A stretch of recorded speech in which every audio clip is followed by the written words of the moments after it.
Hello, everyone. Praise the Lord. Good morning, good afternoon, good evening. This is Maren Otieno.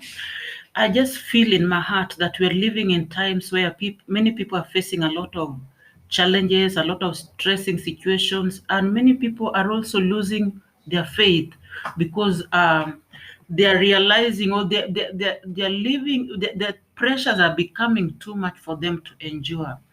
And I just want to encourage us this morning.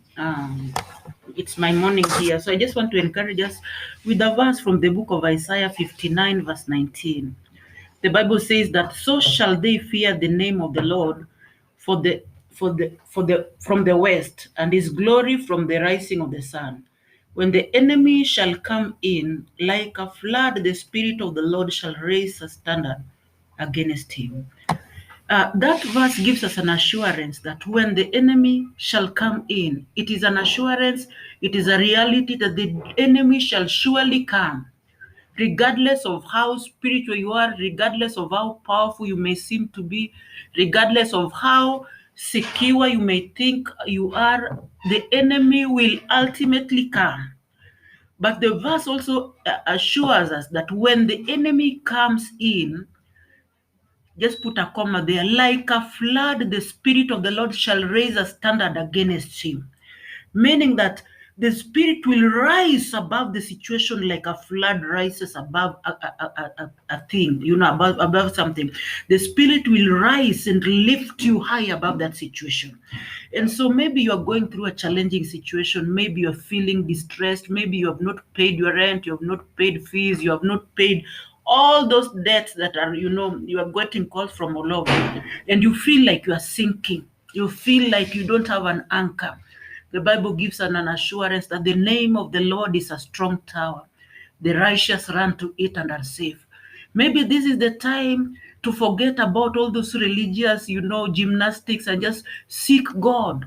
Seek God with revelation. Seek God with understanding. Seek God with the knowledge that He is your Father. He says that He will never leave you nor forsake you. And that is the assurance that we are. The world right now is facing a different set of challenges. The same belief system that we had the other time has been rendered obsolete. We can't fight today's devils with the same, things we learned in Sunday school. Yes, they are building blocks to what we want to gain now, but we have to be ready to gain new muscles, Just the way the world is advancing in technology, the world is advancing in wisdom, in knowledge, in every other thing.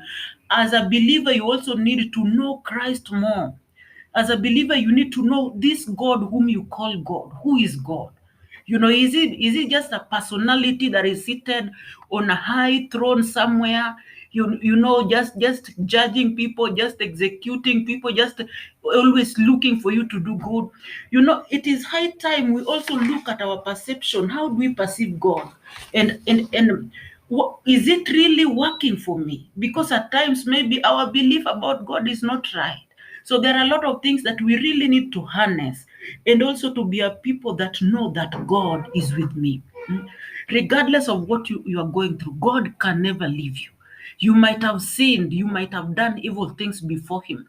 But just as a parent cannot forget his own child, the Bible says that can a mother forget a baby at her breast? Can a mother forget a baby that she's breastfeeding? And then it continues to admonish that even though a mother forgets a baby at her breast, I will not forget you. Regardless of whatever condition that you're going through, I want you to know that God has good plans for you. God has plans to prosper you and not to harm you. He has plans to give you a hope and a future. He wants you to believe Him. He wants you not to be swayed by doctrines, He wants you to worship, not to worship Him like people worship other this hidden gods. He wants you to solely trust upon Him. And if you trust upon Him with all of your heart and you fully surrender that situation to Him, you tell Him, God, wherever I have reached, I cannot make it. For me to succeed in my career, it has to be you. For me to succeed in my marriage, for me to succeed with the desires of my heart and to see them come to fruition, it has to be you. And as you surrender fully, let Him take it over. Stop thinking about it. Stop thinking about that challenge. When that thought comes, tell him, Lord, I surrender it all to you.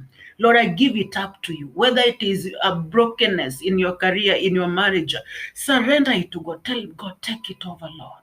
Take it over, Master. I cannot carry, I don't have the stamina to carry it. And as you leave it to his hands, he is able to turn it around. Our God is not limited by time and space. We are the ones that are limited with the reality that we see. Our God lives beyond the time and space realm. He lives in eternity. He wants to lift you up to reign with him in eternity. And you don't have to die to reign with him in eternity. He wants you right now to reign with him on earth and in eternity. And so right now, just lift up your eyes to God and call upon him and tell him, God, here I am. Take off this pain. I want to know you more. I want to seek you. The Bible says that them that know their God shall be strong and shall do exploits. You are the person who shall do exploits if you know your God. And so I just want to commit you to prayer this morning. I just want us to pray and to believe God that whatever you are going through, God may make a way for you. Loving Father, in Jesus' name, I want to thank you to whoever is listening to this recording, that Father, may you come through for them. They are trusting upon you. They are desperate for you. They are in desolation for you, O God. But you have assured us in your word in the book of Isaiah 59 verse 19, that so shall they fear the name of the Lord from the west and his glory from the rising of the sun. That when the enemy shall come in like a flood, the Spirit of the Lord shall lift up a standard against him. And Father, we are certain that we will not sink. We are certain that this condition will not take us down. We are certain that you who sees beyond our limitations, beyond our sins, will reach out to us and lift us up, oh God. And this morning I pray, remember mercy. If there is a sin that is hindering us from walking in your ways, I pray, remember mercy. If there is anything in our hearts that is blocking us from accessing your glory, from your glory coming into our heart, we pray, remember mercy. Cleanse us and forgive us. I thank you because you are a faithful God. I give you praise, glory, and honor. For in Jesus' name we pray. Amen. Maybe you have listened to this recording and your relationship with Christ is not right. You want to know him. You want to be restored back to God. Maybe you want to be born again. I want you to reach out to me. I want you to call me on this number 0787. That is 254, a country code 254 787-651-842. If you are in Kenya, the number is 0787-651-842. Call me that number. Let us share that burden and pray together and believe together. If you want to be a blessing to my ministry, you are also free to call me on that number. I will give you direction on how you can be a blessing to our ministry, and the Lord will bless you more. Thank you so much and have a blessed day. Amen.